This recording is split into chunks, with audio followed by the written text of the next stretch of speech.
Olá, queridos alunos,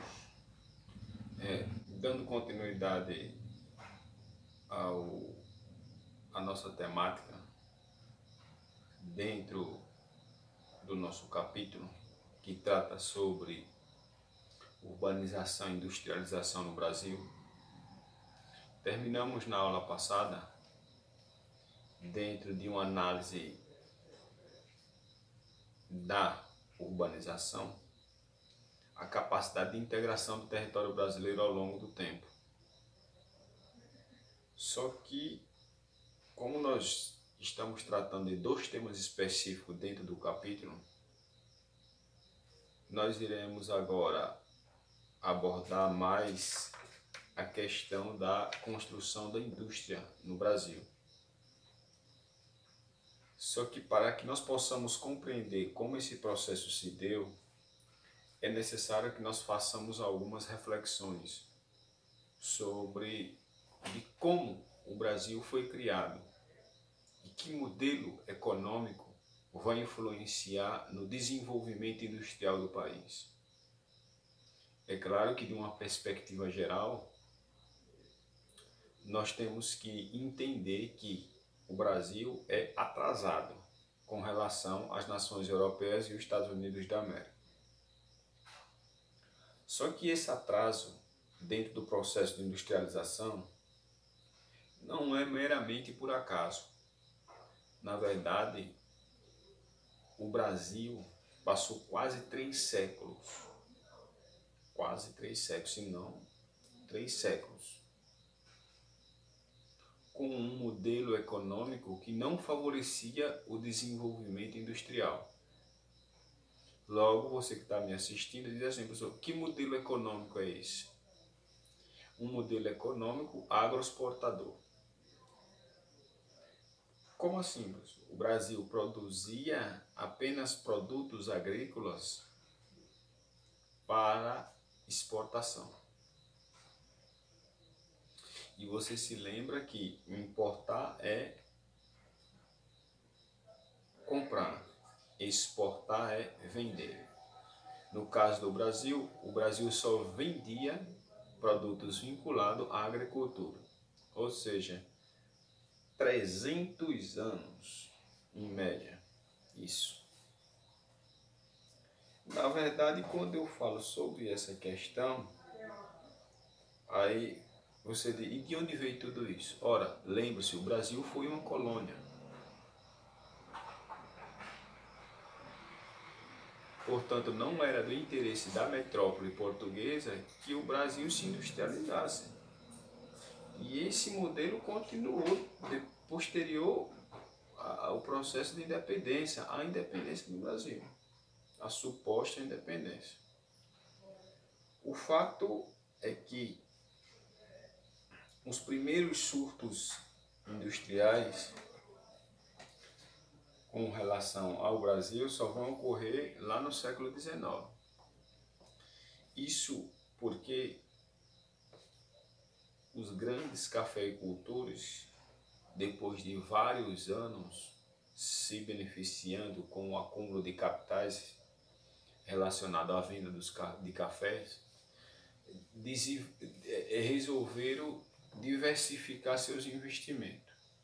E a partir daí, nessa diversificação de investimento, há um ligeiro surto industrial, dado que essa diversificação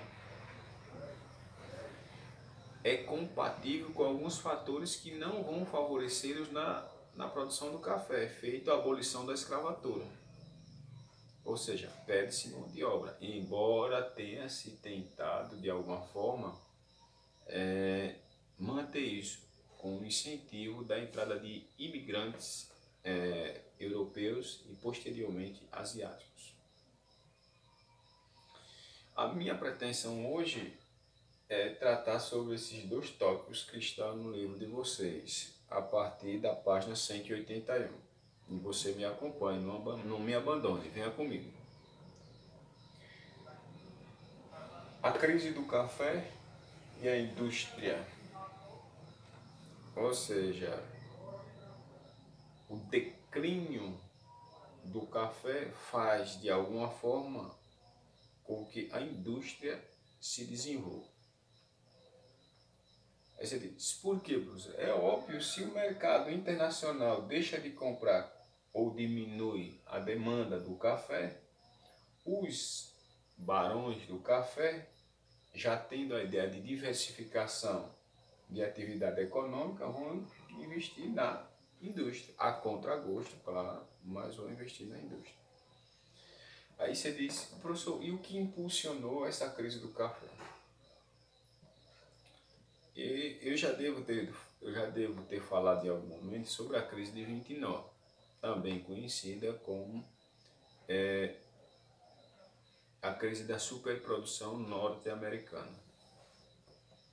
Quando eu falo sobre a crise de 29, é necessário você entender que ela se originou do pós-guerra.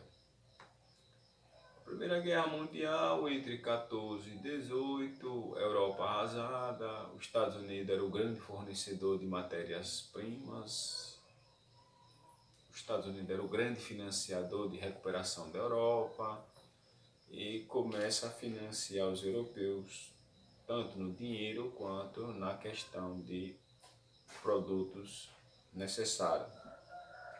E entre eles está o café. O Brasil só vendia café. Isso era o que tinha, porque não porque só tinha potencial para isso, é porque quem mandava no Brasil era a oligarquia cafeeira. O fato é que, de repente, a Europa se recupera e os Estados Unidos está com uma superprodução.